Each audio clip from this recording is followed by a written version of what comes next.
Okay guys, so I mentioned on my Facebook that I was going to do this video talking about what's going on with me. So you might have noticed that there haven't been a lot of videos, workout videos, because of everything that happened. That was not very smart on my end. So just to give you a history. So I have Crohn's disease, colitis, I suffered from depression, eating disorders, but then some of my physical issues are that I was sideswiped in 1999, actually twice, once in 1999 and once in 2000. Totally not my fault. Somebody ran a stop sign on one, and the other one was a little older lady doing a U-turn around a double yellow line, and so I have issues with my back. So this side of my back. Now, it doesn't bother me when I'm exercising. It only bothers me when I lay on my back, which I never do. I sleep on my side, I sleep on my stomach, and if I get a massage, I usually always tell them I'm going to start on my back and then I need to end face down, and I can't go more than 10 minutes.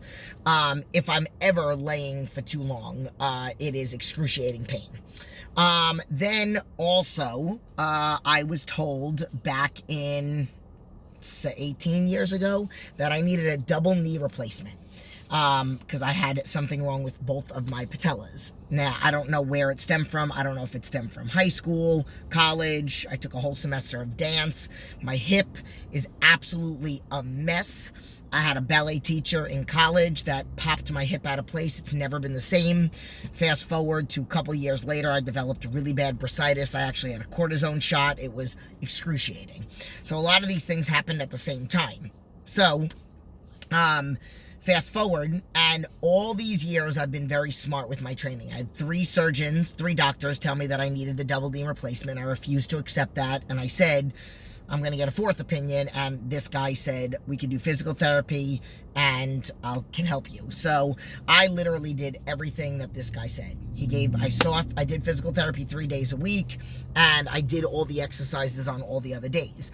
He also recommended, and it was right at the time that my boyfriend had just had knee surgery, that I try Bikram yoga, which is hot yoga, which is really good for avoiding injuries, recovering injuries, avoiding surgery, post-surgery. So, at the time, we both started going together. I continued to go. He didn't go as much. And I ended up not needing surgery. And I repaired my knees. I was able to run, even though I had fasciitis on my feet too. I was able to run, and I was a runner up until 4 years ago when I decided to start bulking.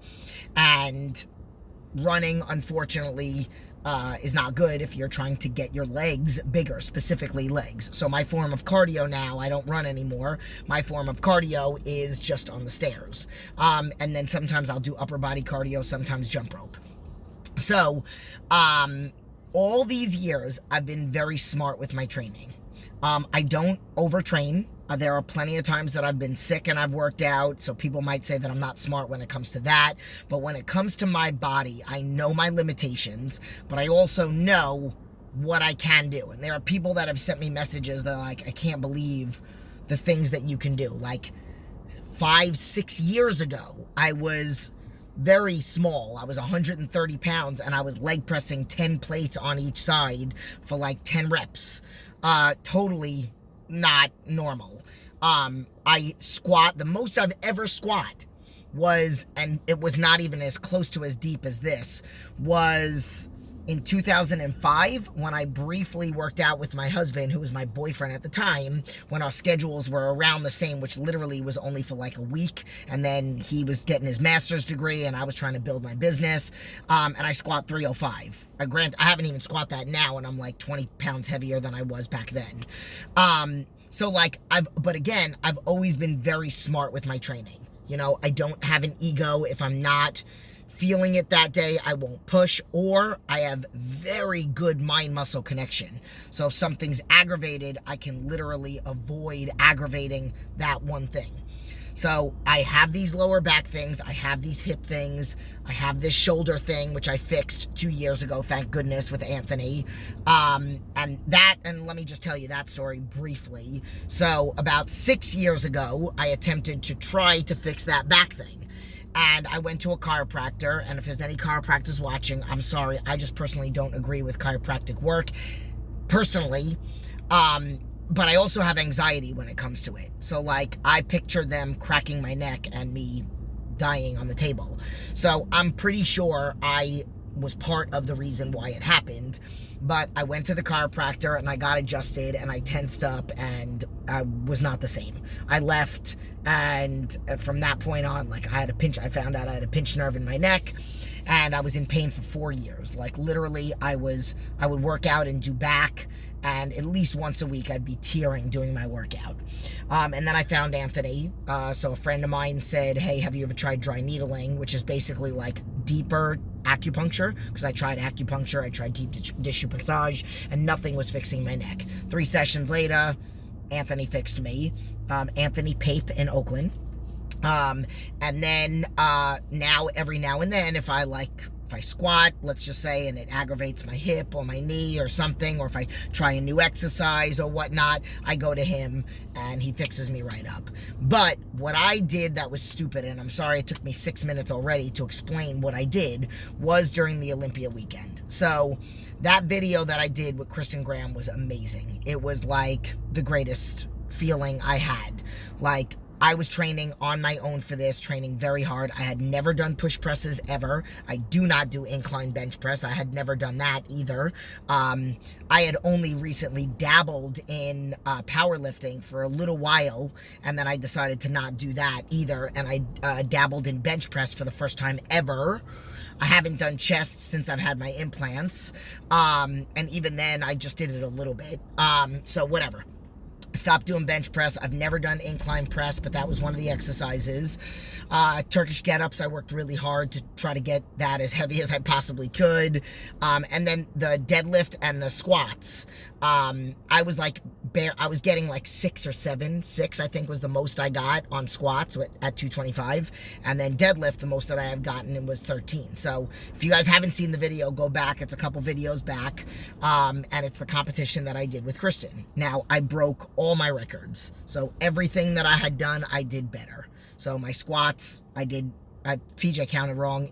He counted 13 and then 15, so it was really 14. So 14, when on the regular I was getting 6. That right there, and that was the first exercise we did, that aggravated my hip a little bit. Then we did deadlifts, and the most I had ever gotten was 13, and I got 21. Right after that, we did the Turkish get-ups. The most I ever did was an 80, but I got an 85. And then we did the pull-ups. The most I ever got was 9 with wraps, and I ended up getting 14. I personally wouldn't have even counted the 14th one because I didn't get my chin over, and that was one of the things. But I did get my arm straight. And then the barbell push press I had never done. I actually YouTubed it when he put it in the outline of what we were gonna do to compete, and I was actually doing it wrong because I never watched the full video. So I was push pressing, but I wasn't locking out. So I was getting it almost to lock out, but I wasn't like locking out and stopping, which I can't even do because I'm in the car. So if you watch the video, you'll see you have to lock out, but I didn't know that up until a week before. So I was practicing it, and I think the most I got was 190, but I wasn't locking out. And then I'm like, oh my God, I should watch the whole video. I think you're supposed to lock out. Because again, I had never done them. And lock out. Boom. So I get 185, she gets 195. So whatever, she beat me on that one. And then I beat her on the chest press by 1 rep. And I just stopped because I just wanted to get one ahead. I beat her on the Turkish get-up, and then she beat me on everything else. That being said, on the barbell push press, when I attempted 195, I couldn't lock out my arms. If I had a belt on, which not a belt, my waist trainer, because that's what I wear in place of a belt. If I had my waist trainer on and I put it on before I did the 185 and the 195, I probably would have gone again because we were allowed to get 3 attempts. And I stopped because I felt a pinch down my back. So it was here, and then it was down my glute, down my piriformis, which I was having some issues with leading up to it. Because not only am I trying to train heavy, but I'm also about to be in a video, so I wanted to be lean. So I was doing like a little mini cut, but not totally trying to cut. I was basically just taking fat burners when I normally don't. And I did a little less carbs than what my plan called for. And so, whatever. So, here's the thing. I also don't stand up in the middle of the day. All day. So, we did that thing, and then I pinched my back on that last exercise. And thank God it was the last full exercise of it. Then on Friday and Saturday, I did cardio in the morning, and on Saturday, and Friday and Saturday, we were standing up in the booth for hours, from 10 o'clock in the morning until 5 o'clock. And then on Saturday morning, she said, I'm going to deadlift again. And I said, well, I think I need another day, if you don't mind switching, because she had a program written out by her coach, her powerlifting or strongman coach. And, I said, do you want to switch? Because I would like to deadlift, but I would like to give myself at least one more day. I should have just said no. So we did an upper body, bicep, chest workout. I just did her workout for strongman on Saturday, and then on Sunday we deadlift. Now, here's the thing again, and this is why I've been saying, like, I never work out with anybody. And that 1 week that I worked out with my husband, and back in the day when I was first getting certified, I became friends with this girl, and me and her were partners, but not an educated, like, partner. Like, we were just getting certified. So I've never worked out with anybody, and I've always said that I hate working out with people because I like my own energy. But it's also because I haven't found the right person. So, like, I really believe that Kristen is like my soulmate of a gym partner, because she brought out the best of me in that competition, and then she brought out the best of me again in Sunday. And again, it wasn't my ego. It had nothing to do with that. It just had to do, I felt really strong. Even though my hip and my back was bothering me a little bit, a month ago, I was barely able to get up 350 for 3 reps, or a couple months ago. And I know this because I practiced it again after I started working with this guy, Mighty Mike, who was also my posing coach, for the show that I did a year and a half ago. And I could barely get up 350. I think I got 2.5 reps. And I got 385 for 5 reps. But that threw me over the top. I got back from Olympia, and it was a mess. So I could not do back squats. My hip was a mess. But I could do front squats, but I could do a fraction of what I was doing. And this is what I mean. So, like, we're going on, I think Olympia was the 14th, the 13th. So it's October 14th right now. We're going on a month, and I'm still in pain. So as I was telling somebody a story about, like, something they're going through some struggles right now with an injury. It's just a friend. It's not a client or anything. And it just reminded me about what I did back in the day when I started out, when I was coming off of all this body stuff that I was having. When I was coming off of my depression and everything. And I said, you know what? Maybe I'm 40. I'm going to be 43 years old. I got to start incorporating some things. I got to be smart. But I have to be double smart. I don't just have to be smart with my Crohn's disease and my body issues. I have to be smart with my Crohn's disease, my body issues, and I'm 43. I'm not superhuman. I know people make jokes about it, and I know I say I want to look like a superhero, but I'm not. So I talk about the 5 components of fitness. You have to believe in yourself: nutrition, training, cardio, and then some kind of recovery. I tell people to foam roll. I tell people to stretch. Foam roll before or during the workout, or right at the end, stretching afterwards or at night. But I don't practice what I preach. That's the only thing. The only thing that I don't practice what I preach. Everything else, my positivity, my motivational videos, my affirmations, my food prep, all that stuff. So I joined the Bikram yoga place that's close to my house, and I'm making it a point that every Wednesday I'm going to go to Bikram yoga, because it was something that I did many years ago, as you heard in the beginning of the video. And after this past 3 weeks, or 3.5 weeks, of really struggling, going through the motions, doing front squats instead of back squats, doing hack squat, which really doesn't aggravate. For some reason, there are 2 different leg presses at my gym. One really aggravates my back, one doesn't. But again, not even doing a fraction of what I want. And again, I still have the goal that I want my legs to get bigger. So, that is the stupid thing that I did. I wasn't smart with my training. I should have never, if I wasn't about to leave and not be around her, I should have never, ever, ever done deadlifts again on Sunday. As strong as I was, and as awesome of a workout as it was, and new exercises that I did with her, snatch grip deadlifts, and wide stiff-legged deadlifts, and deadlifts. Again, I just should have been smarter. So now I'm paying the price.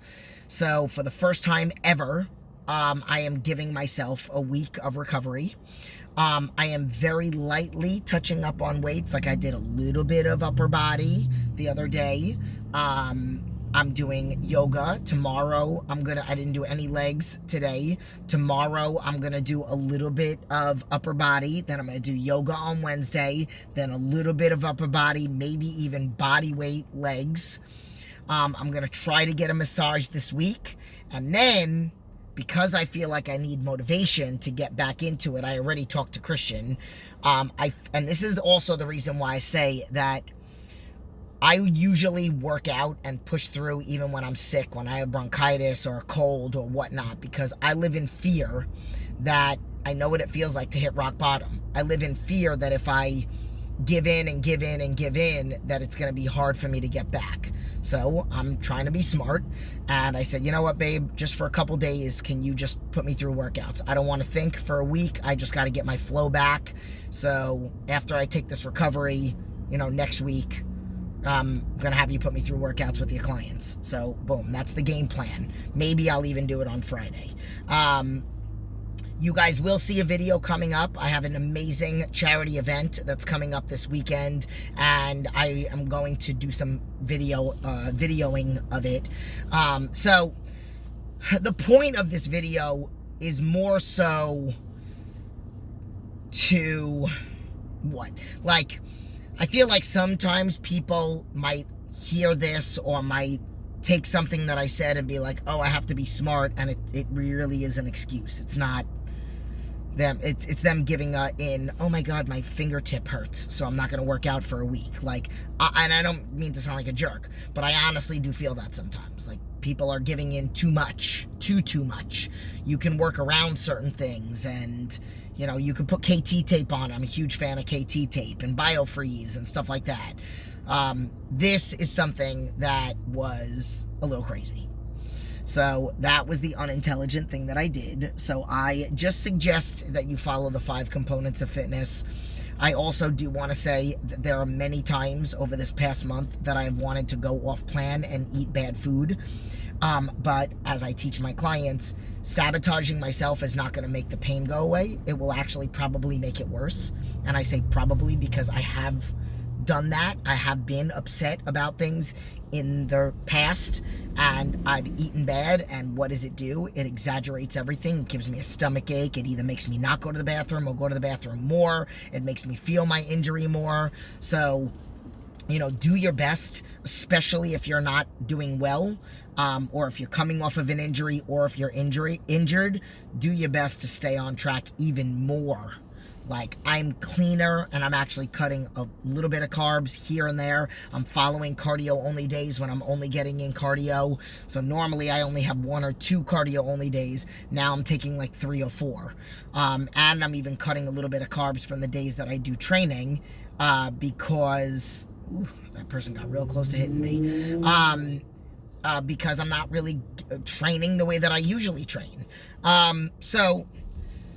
I don't know. I don't know if this is inspirational to anybody, but I did just want to put that out there and let you guys know what I'm going through. And I also kind of wanted to let you guys know this, since you haven't really seen any videos, workout videos, because I haven't really been able. I mean, I've probably in the past month have had about 4 or 5 okay workouts, and I guess anybody that might have seen me work out would never know that I was injured, because instead of doing 5 plates on each side, I did 3 plates on each side on certain exercises. So that's it. But Co is in the car now. I did this video while he was at Sylvan, and now we are on our way home, or getting ready to go home. So just be smart, people, but push. You know, do what you need to do to take care of you and stay on track with your food, because internally you have got to take care of yourself so that you can be healthier externally. So, love you guys.